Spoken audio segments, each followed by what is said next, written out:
অন্তর্বর্তী সরকারের ১৭ মাসে বাংলাদেশের সঙ্গে সখ্যতা বাড়িয়েছে চীন।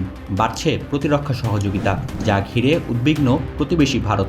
ঢাকা বেইজিংয়ের এই সুসম্পর্ক নজর এড়ায়নি ওয়াশিংটনের। এবার দুই দেশের সম্ভাব্য সামরিক পরিকল্পনা নিয়ে দক্ষিণ এশিয়ার ভূরাজনীতির পারদ পৌঁছেছে চরমে। সম্প্রতি চায়না মিলিটারি পাওয়ার রিপোর্টের ২৫তম সংস্করণ প্রকাশ করেছে পেন্টাগন।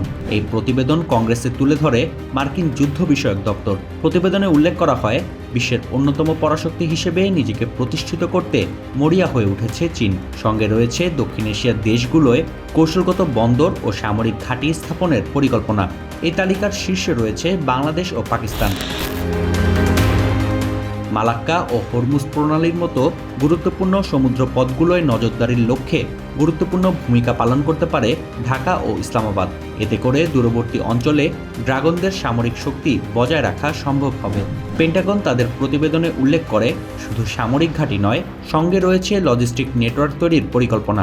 ফলে বাণিজ্যিক অবকাঠামো ও বন্দরের আড়ালে পরিচালনা করা যাবে সামরিক কার্যক্রম। বর্তমানে দক্ষিণ এশিয়া ও ভারত মহাসাগরীয় অঞ্চলে একচ্ছত্র আধিপত্য প্রতিষ্ঠা করেছে দিল্লি ও ওয়াশিংটন। যদি বেইজিং তার পরিকল্পনায় সফল হয়, সেক্ষেত্রে গোটা অঞ্চলের নিরাপত্তা ভারসাম্যে দেখা যাবে বড় পরিবর্তন। ২০৪৯ সালের মধ্যে পিপলস লিবারেশন আর্মিকে একটি বিশ্বমানের সামরিক বাহিনী হিসেবে গড়ে তুলতে চান শি জিনপিং, যা বাস্তবায়নে দাবার ঘুঁটি হিসেবে কাজ করবে বাংলাদেশ ও পাকিস্তান।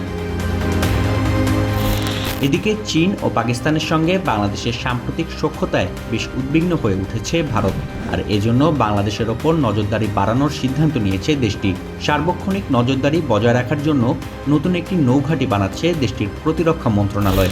পশ্চিমবঙ্গ রাজ্যের বন্দর শহর হলদিয়ায় তৈরি করা হবে এই নৌঘাঁটি। এখান থেকে বাংলাদেশের পাশাপাশি চীনের তৎপরতার ওপরও নজর রাখা হবে।